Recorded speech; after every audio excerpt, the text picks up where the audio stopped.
Okay, so now we're looking at chapter 5 of the book of Revelation. The last time we were together, we were in chapter 4, and we were in the throne room of heaven, concentrating mostly on the throne itself and who was on the throne and what was going on immediately around the throne.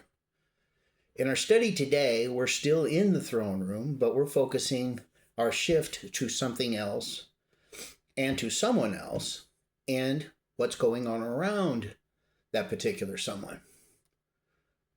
So, what is the something that I'm referring to? The something else that we're now focusing on.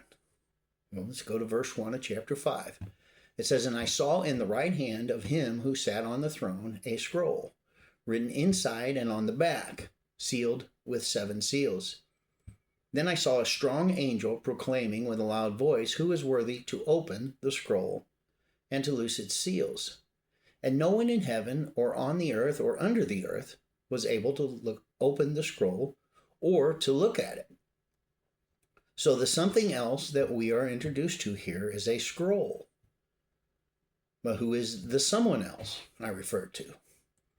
So when we go on to verse 4, it says, "So I wept much, because no one was found worthy to open and read the scroll, or to look at it. But one of the elders said to me, 'Do not weep. Behold, the Lion of the tribe of Judah, the root of David, has prevailed to open the scroll and to loose its seals.' And I looked, and behold, in the midst of the throne and of the 4 living creatures, and in the midst of the elders, stood a lamb, as though it had been slain, having 7 horns and 7 eyes, which are the 7 spirits of God sent out into the world. Then he came and took the scroll out of the right hand of him who sat on the throne." So the someone we are introduced to here is a lamb. But not just any lamb. We'll soon see that this is the lamb. The same one of whom John the Baptist said in John 1:29, "Behold, the Lamb of God who takes away the sin of the world." And how can we know this? Well, the elder says to John in verse 5, "Behold, the Lion of the tribe of Judah, the root of David." So the elder here is saying, look, there's a lion. But when John turns around, he sees a lamb. What? A lamb and a lion are not quite the same. We all know that. Plus, the word that's translated lamb here in this passage is a word that specifically describes a tiny, defenseless baby lamb. It describes an animal that in no way could survive on its own.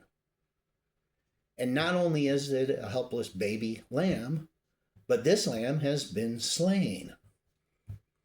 The word literally means mangled or mutilated, actually destroyed. It's a picture of the meek and humble crucified Christ, who sacrificed himself for us and apparently still bears the scars of that. Jesus, the Messiah, is called in the Bible the Lion from the tribe of Judah. He's called the root of David. He's called the Lamb of God. This lamb here is Jesus. So our focus here in chapter 5 is a shift from the God the Father on his throne from chapter 4 to God the Son receiving this scroll. So what do we know about this scroll? Well, first of all, he receives it from the one on the throne, who we know to be God the Father. And not just from the Father, but specifically from the right hand of the Father, which in the Bible always signifies importance and authority. And we've discussed this in several of our past studies. But what else do we know about this particular scroll? Well, verse 1 tells us that it is written inside and on the back, and that it's sealed with 7 seals. In John's day, their books were actually scrolls made from papyrus or parchment. And this particular scroll is what was called or referred to as a epistograph because it was 2-sided. The seals that we see on the scroll would have been made from wax, and they were used to secure the scroll into a rolled up position, of course, in order to conceal the contents within the scroll. And in this particular case, there are 7 seals. The number 7 is used 54 times in the book of Revelation. And as we've discussed numerous times, it is the biblical number for completion, culmination, or wholeness. The only other time in the Bible that we see anything referred to, or that we see a sealed scroll of this kind, sorry about that, is in Jeremiah chapter 32. And in that passage, it's the title deed to a piece of land. And for that reason, along with many others, many scholars believe that the scroll that John sees here in the right hand of the Father is symbolic of the title deed to the earth. Ancient title deeds were written on these episthographs, these two-sided scrolls. On the outside was a legal description of the property and the name of the owner. The inside would have been the details of the covenant and the terms required to take the legal possession of this title deed. So the scroll is in the right hand of God because he is earth's permanent rightful owner by right of creation. And the right hand, as we've talked about, equals authority. So Psalm 24, verses 1 and 2 says, "The earth is the Lord's, and the fullness, and all its fullness, the world and those who dwell here therein. For he has founded it upon the seas and established it upon the waters." But God permanently gifted a portion of his land to his people, to each family of his chosen people, Israel. And he included a redemption clause which prevented it from being forfeited permanently or sold, and allowed a way for the property to remain in the family. So in Leviticus chapter 25, if we look at verses 23 through 25, it reads, "The land shall not be sold permanently, for the land is mine." This is the Lord speaking. "For you are strangers and sojourners with me, and in all the land of your possession you shall grant redemption of the land. If one of your brethren becomes poor and has sold some of his possession, and if his redeeming relative comes to redeem it, then he may redeem it with his brother, or he may redeem what his brother has sold." So if an Israelite had to sell or forfeit his property, and one of his relatives, if he was willing and able, was allowed to buy it back or redeem that property, thus keeping it in the family, of course. So now you might be asking, what does this have to do with the scene here in heaven? Well, God, through Christ, created the world, making Jesus the permanent owner by right of creation.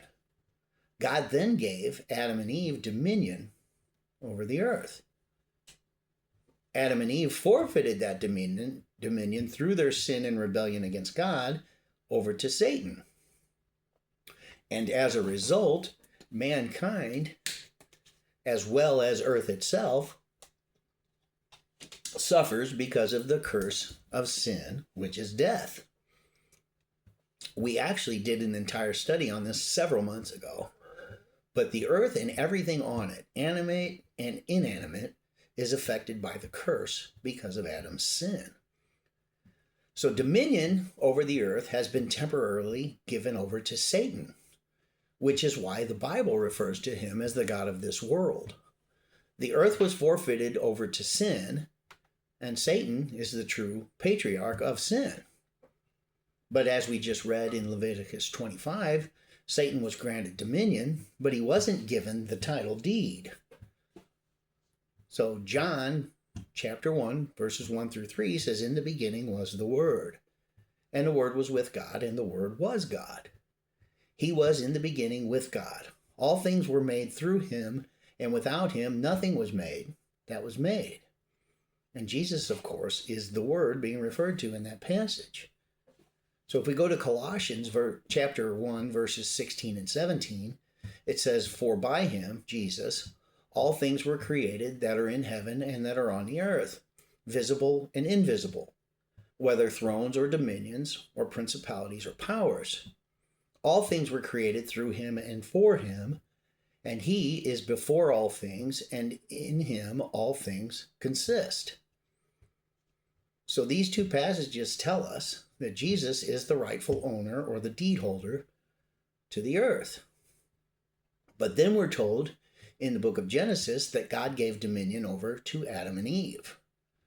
Genesis chapter 1 verse 28 says, "Then God blessed them, and God said to them, Be fruitful and multiply, fill the earth and subdue it. Have dominion over the fish of the sea, over the birds of the air, and over every living thing that moves on the earth." Genesis 2:15 says, "Then the Lord God took the man and put him in the Garden of Eden to tend and keep it." So Adam and Eve now have dominion. But Satan is the great usurper. And in Genesis chapter 3, as we all remember, Satan tempted Eve with the forbidden fruit, which inevitably led Adam to sin. And Satan usurped authority, if you will, fair and square, or perhaps better stated, square and unfair. The point is, Satan is the one calling the shots in this world. And the Bible is actually very clear about this. God does keep him on a leash. God is still sovereign. Let's be clear about that also. But Satan will go as far as that leash will allow him every time. And many people don't realize this, but just listen to what the Bible has to say about this. In 1 John 5:19, this is the BSB translation, says, "We know that we are of God, and that the whole world is under the power of the evil one." 2 Timothy 2:26, "And that they may come to their senses and escape the snare of the devil, having been taken captive by him to do his will." Romans 6:16 says, "Do you not know that when you offer yourself as obedient slaves, you are slaves to the one you obey, whether you are slaves to sin, leading to death, or to obedience, leading to righteousness?" 2 Corinthians 4:4 calls Satan the god of this world. John 12:31, 14:30, and John 16:11 all refer to Satan as the ruler of this world. Ephesians 2:2 labels him the prince of the power of the air. Pardon me. And Satan leads Jesus into the wilderness to tempt him in Matthew 4:8 through 9. Now this is kind of interesting. In Matthew 4:8 through 9, it says again, "The devil took him," being Jesus, "up on an exceedingly high mountain, and showed him all the kingdoms of the world and their glory. And he said to him, All these things I will give you, if you will fall down and worship me." So here's my question. Did Satan have the authority to offer the kingdoms of the world to Jesus? Well, some Bible scholars say yes, that he did, reasoning that he had been granted dominion of the world, of the earth. Therefore, he had the right to forfeit that dominion. Some also reason that since Jesus didn't rebuke him directly for that, it leads them to believe that he had the right to make such an offer. And both of those seem like rational theories, actually. Except having dominion over something isn't the same as ownership. For example, the landlord of an apartment complex doesn't have the authority to sell the place. He's just a steward. He runs it, but he doesn't own it. Though even so, some scholars will argue that Jesus always was a straight shooter. And that's a good point. And if the devil didn't have the authority to make that offer, they say that Jesus would have called him out on it and rebuked him for it, which is actually a really good point. Because Jesus was not known for pulling punches. He was known for always telling it like it was. But to that point, I will direct us to a verse from Proverbs, chapter 26, verse 4, which says, "Do not answer a fool according to his folly, lest you also be like him." The Bible is clear that sometimes the best response is no response at all. It tells us not to engage with fools. And I'm of the opinion that that's what Jesus was doing there. In response to Satan in Matthew chapter 4, verses 8 and 9, he was taking the high road, if you will. But I don't really know. He, Satan, certainly seemed to think that he had the right to make that offer. And he proved that because by being brazen enough to at least try. I mean, this is just some food for thought. But getting back to it, as a result of Satan deceiving Adam and Eve, mankind and the earth suffer from the curse of death. Genesis 3, verses 17 and 19. This is the Lord speaking to Adam. It says, "Then to Adam he said, because you have heeded the voice of your wife, and have eaten from the tree of which I commanded you, saying, you shall not eat of it, cursed is the ground for your sake. In toil you shall eat of it all the days of your life. Both thorns and thistles it shall bring forth for you, and you shall eat the herbs of the field. In the sweat of your face you shall eat bread, till you return to the ground. For out of it you were taken. Dust you are, and to dust you will return." Romans 5:12 wraps it up, says, "Therefore, just as through one man sin entered the world, and death through sin, and thus death spread to all men, because all sinned." So because of this forfeit of dominion, mankind now needs a kinsman redeemer, somebody who is willing and able to redeem what Adam and Eve lost to Satan in the garden. So with all that in mind, let's go back up and look at verses 2 through 4. So verse 2 says that, "Then I saw a strong angel proclaiming with a loud voice." In the book of Revelation, we actually see references 2 other times to what was referred to as a strong angel. Strong, many passages read mighty, angel meaning messenger. So in Revelation 10:1 and Revelation 18:21, in both of those other passages, the angel pictured is said to use a loud or strong or mighty voice. So now in all 3 passages, the words translated loud or strong or mighty are actually 3 different words in the Greek, but they all do convey pretty much the same message. The voice is thunderous, it's powerful, it's something which demands attention. It's a picture of authority. So who is this angel in verse 2? Is he the same angel whose message mentioned in the other 2 verses? I've heard answers that have varied from maybe to probably to definitely. My personal answer would be, we have no way of really knowing because we are not told. And I'm of the opinion that the answer isn't even implied in any of the texts. Anything we can assume is that. It's assumption or speculation. What I'm fairly sure of is that from our perspective, it doesn't really matter who precisely this angel is. All I know is that from the text, it's clear that he has the authority to do what he's doing. And that's what's important here. As verse 2 goes on, it says, what is he proclaiming, I should say, with his loud voice? He says, who is worthy to open the scroll and to loose its seals? So he's summoning anybody who meets the criteria of the kinsman redeemer to come forward and to break the seals and open the scroll. But verse 3 goes on to tell us that no one was able to. It says, and no one in heaven or on earth or under the earth was able to open the scroll or to look at it. So it says, and no one in heaven. Well, who would that include? Well, angels. And they don't qualify because they're spirit beings and they're not humans. It would be God's people. They're also in heaven. They don't meet the qualifications because they're the ones that are actually part of the estate that's being redeemed. So then it says nobody on earth. So who would this be? This would be those who missed the rapture, for one, and who were left behind, and all the complete unbelievers who didn't even pretend to be believers. And I think it's clear why none of them qualify to be the kinsman redeemer. Then it says, or under the earth. Well, who would be under the earth? This would be those who are still in the grave, or Sheol, or Hades, if you will. And the same reasoning goes for them as the ones who missed the rapture. They don't qualify for obvious reasons. But then the verse goes on to read that none was able to open the scroll. So why?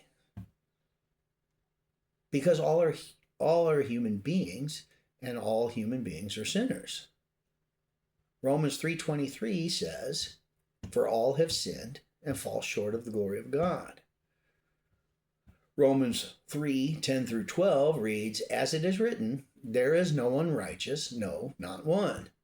There is none who understands, there is none who seeks after God. They have all turned aside, they have together become unprofitable. There is none who does good, no, not one.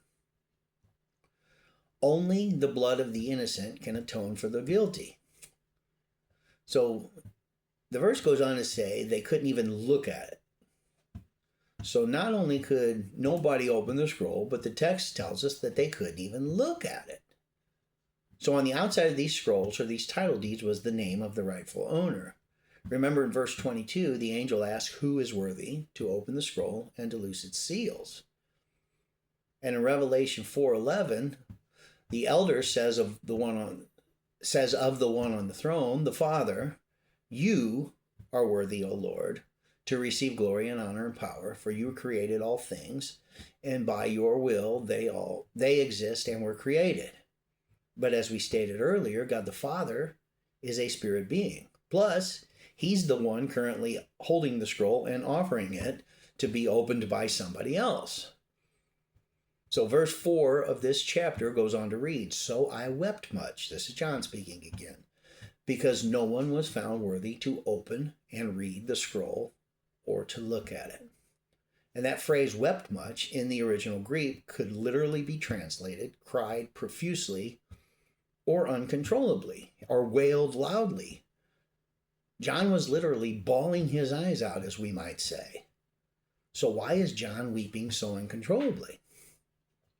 Because John understands that if no one is found worthy to break the seals and open this scroll, then the possession and dominion over the earth will remain under the control of Satan.